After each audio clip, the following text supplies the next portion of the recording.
নেশার মতো ছিল তার চেহারা, প্রতিদিন না দেখলে মন ভরতো না। এখন অনেকদিন হয়ে গেল তাকে আর দেখাই হয় না।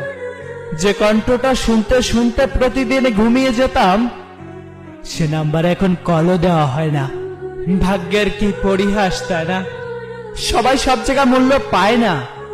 এখন সে মানুষটা যেখানে আছে সেখানে সে হয়তো অবহেলিত, কিন্তু আমার কাছে ছিল অমূল্য। ওই যে একটা কথা আছে না, সবকিছুর সব জায়গা কদর হয় না, স্থান ভেদে মূল্যের পরিবর্তন হয়। কেউ ভালোবাসাকে ছুঁড়ে ফেলে দেয়, আর কেউ কুড়িয়ে আগলে যত্ন করে রেখে দেয়, কিন্তু সেই মানুষটারই সেখানে জায়গা হয় না। আপনি নিশ্চয় একটা কথা শুনেছেন, যেইখানে তোমার শান্তি মিলবে ওইখানেই তোমার ভাগ্যে থাকবে না।